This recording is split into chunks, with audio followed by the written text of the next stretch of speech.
ఇది సత్యం.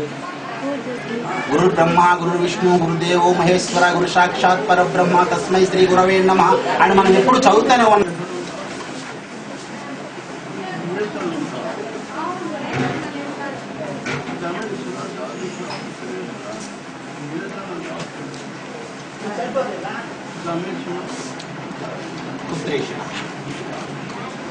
ఇసరత్రయముల నుంచి విడిపడమంటున్నారు. అంటే ధనము మీద కాంక్షలు విడిచిపెట్టండి, భార్య బిడ్డల మీద కూడా కాంక్షలు విడిచిపెట్టినట్టు విడిచిపెట్టి వెళ్ళిపోవడం కాదు, దూరంగా ఉండాలి.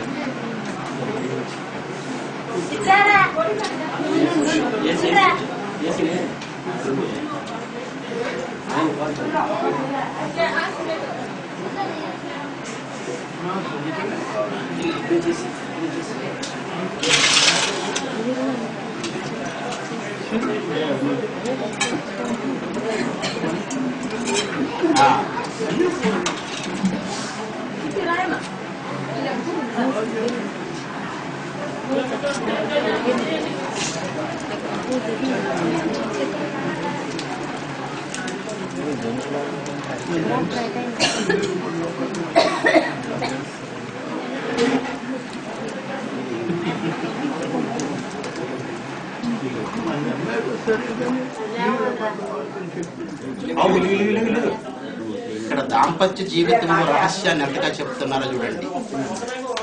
భర్త తాలూకు కీర్తి యశస్సులు నిండా ఉండాలంటే భార్యకు అందుకు తగిన విధంగా ప్రవర్తించాలి. అందుకు తార్కాణంగా సత్యహరిశ్చంద్రుని యొక్క భార్య చంద్రమతి దేవి తాలూకా ప్రమాణం చెప్తున్నారు. సర్వస్వాన్ని కోల్పోయి అన్నిటినీ కూడా విడిచిపెట్టి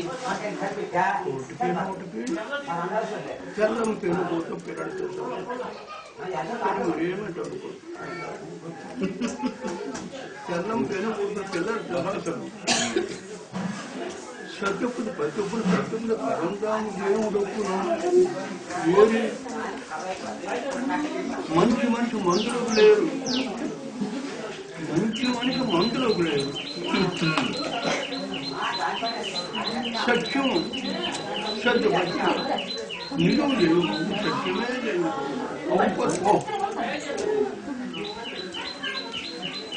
దేవరాజులన్నీ కూడా ఒక్కరుపు, దేవరాజులను ఒక్కరుపు ఏమి లేదు. ఆరవ కడుపు కారం చిండి కానీ రెండు కాలం దేవరాజులతో ఒక్కరుపే, జీవులను ఒక్కరు.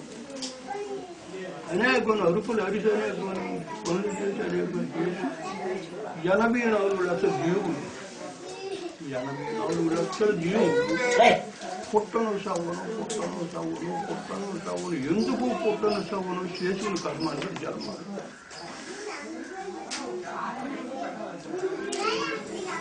వశిష్ఠ వారు చెప్తారు, ఏ వినతులు ఆడుతాయా శ్రీరాముడు, ఏ వినతులు ఆడుతాయా శ్రీరాముడు ఉపనిషత్తు చెప్తారు. సముద్రం నీరు దొరుకుతుంది, నీటిలో ఉప్పు కలిసింది దొరుకుతుంది,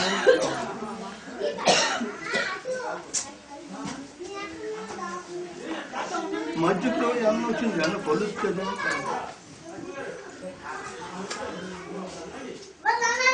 బంగారం ఒక రాయి, మెరుగు రాయి, బంగారం మెరుగు రాయి, దాన్ని ఎంత మధురు చేసి బంగారం అయింది. ఈ బంగారం ఎక్కడ వచ్చి మట్టి కుండ, మట్టి కుండ పోయింది.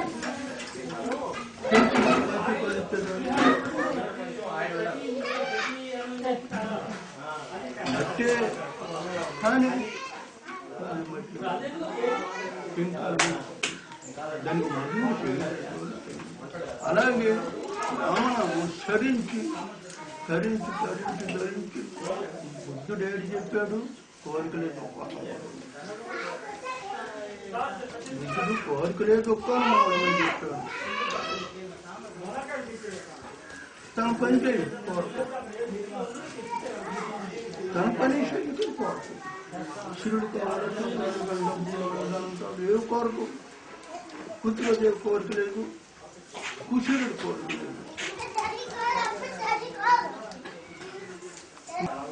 ఎందుకురా ఈ దేశంపై నీకింతటి భ్రమ ముందుకు ఎముడున్నాడని తెలిసే మోసపోకుమా ఎందుకురా తారాపుత్రాదులపై మోహం తీరని దుఃఖం ఆరని శోకం కోరికలే గుర్రాలు అయినచో చెరలేవు ఆ దేవుని తీరం ఎందుకురా ఈ దేశంపై ఇంతటి భ్రమా తాతలు తండ్రులు తరలిపోతున్న భ్రాతలు మృత్యులు భారమవుతున్న భూత పంచకముతో నిర్మితమౌ ఈ తనువే స్థిరమని నమ్మేవు ఎందుకురా ఈ దేహంపై ఇంతటి భ్రమ